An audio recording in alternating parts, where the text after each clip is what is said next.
Hey guys, welcome to 1.2 Properties of Real Numbers. Right here on the left hand side you see a chart of how the numbers will fall. And I want to start from the inside and work my way out. For right here is my natural numbers. My natural numbers are the first numbers you ever work with since you were a baby. Because when you started to count, you started counting as 1, 2, 3, etc. Right? That's what natural numbers are.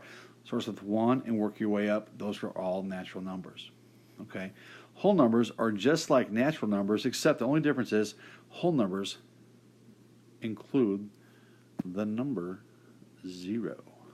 Okay? If you look over here, it says 2, 96, 0. But they try to throw you through a loop right there. They say, well, there's a radical square root of 36. That's a whole number. It is, because the square root of 36 is 6. Okay? The next one are integers, and by definition, integers are whole numbers and their opposites. Opposites mean that they have a negative sign, or if it's a negative, it has a positive sign. All right, so if you see the examples here, it's negative 5, 17, negative 23, and a positive 8. Those are all integers, and if you notice that none of those have decimal points. All right, integers do not have decimal points, but they are positive and negative. The abbreviation for integers is Z, abbreviation for whole numbers is W, and the abbreviation for natural numbers is N. All right, now the Q stands for rational numbers. Okay, rational numbers by definition are numbers that have decimal points, that terminate, or decimal points that repeat. Again, decimal points that terminate, like right here, 0.125, that stops at the 5, so it does not go on, so that's a rational number. Or this one right here is 0.66, which is 2/3 is 0.66, and that 6 repeats forever and ever, does not stop. So that's called a rational number. All right, negative 7/8. Any fraction you have out there is going to be a rational number. Okay, and of course, if you have rationals, you have irrational. Irrational numbers are your pi, which everybody should know that pi never stops, never repeats. And your radicals right here, your square roots. Any kind of square root you have out there, all right, is going to be an irrational number unless that square root is a perfect square, like 36. We had 36, square root of 36 was 6. Your perfect squares like 4, 9, 16, 25, etc. Those will be whole numbers also. But your irrationals are your square root of 2, square root of 7, square root of 8. Okay? Let's do some examples here real quick. It says, name the sets of numbers to which radical 6 belongs. Okay, well, radical 6, well, first thing I'm going to do is figure out, does radical 6 have a whole number? Is that a perfect square? It's not.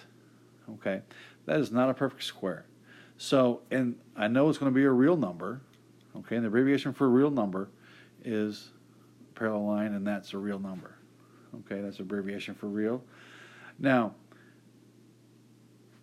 is that a rational or irrational number? Well, any kind of radical that is not a perfect square is irrational, and I will put down IRR for irrational. Okay? Let's move on to try another one. So this radical 6 is rational, but a real number, but irrational. Okay? Name the sets of numbers which 5 belongs to. Well, 5, again, all your answers are going to have real in it because all the numbers we're talking about are real. Well, is 5 a rational or irrational? Well, it's rational because it has a terminating decimal point at 5.0. So it is rational, which is Q. Is it an integer? Yes, 5 is an integer, and that's my Z. Is it a whole number? Yes, 5 is a whole number. And the last one is 5 a natural number? Yes, 5 is a natural number, so I have N. So it's everything we talked about, okay? Name the sets of negative 2/3. Well, first of all, is that a real number? Yes. Again, all your answers are going to have a real number right there. Is this rational or irrational? Well, it is a fraction, so it does have a decimal point, but it's going to repeat somewhere, okay, because every fraction is going to repeat or terminate that you see. So this is a rational number, But that's it, because since this is a decimal point, okay, any kind of decimal point cannot be an integer, so therefore I'm done. This is going to be a real number and a rational number. All right, go ahead and check your progress, figure out where this one belongs.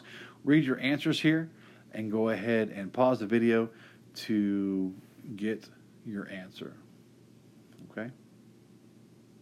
The answer is B. This is a real and a rational number because it's 3 over 5, and it does stop in that case. Okay?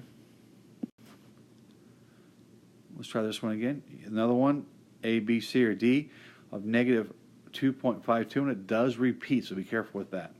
All right? All right. The answer here, again, this one is B again. It does repeat, therefore it is a rational number. If it did not repeat or stop, it'd be irrational, but this one does say it does stop, or it does repeat, I'm sorry, so it is a rational number. Okay, this one's going to be irrational because it's a radical 5. Okay, your properties, to go ahead and pause this, write this down.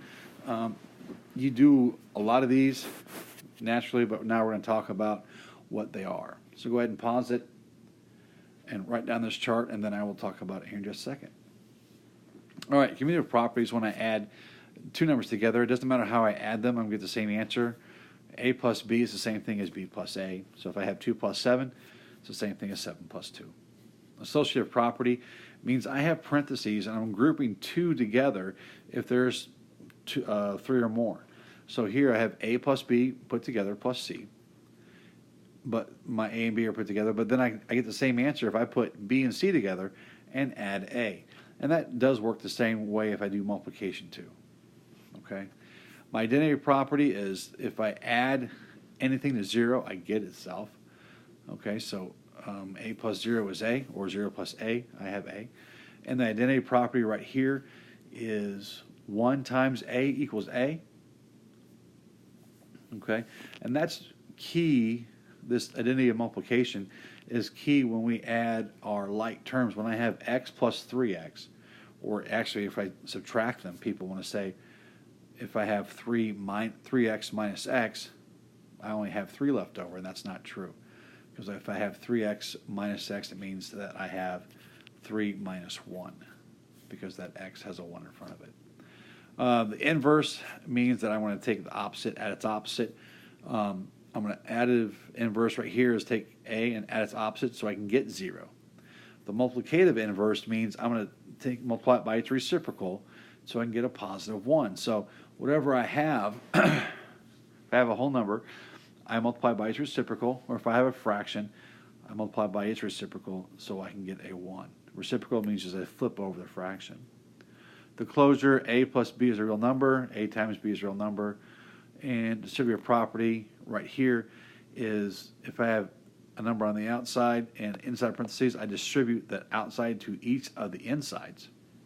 So I have A times B plus A times C.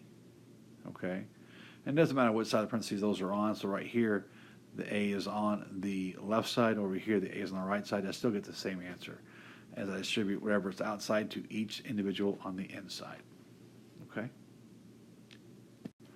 All right. What is a property illustrated by 3 plus 0 equals to 3? Well, go ahead and answer that and pause the video. All right. And the answer would be the identity property of addition. Anything I add to 0 is going to be itself. All right. What's the additive inverse and multiplicative inverse for negative 7? Well, remember the additive inverse, I'm going to add something to it to make it 0. So the additive inverse is going to be a positive 7. So if I take a positive 7, if I take negative 7 plus 7, I get 0. Therefore, my 7 is my additive inverse. Okay? My multiplicative inverse of a negative 7 is whatever I multiply its reciprocal by. Well, its reciprocal would be a negative 1 over 7. Take this and flip it over. and that would give me a positive 1 as an answer.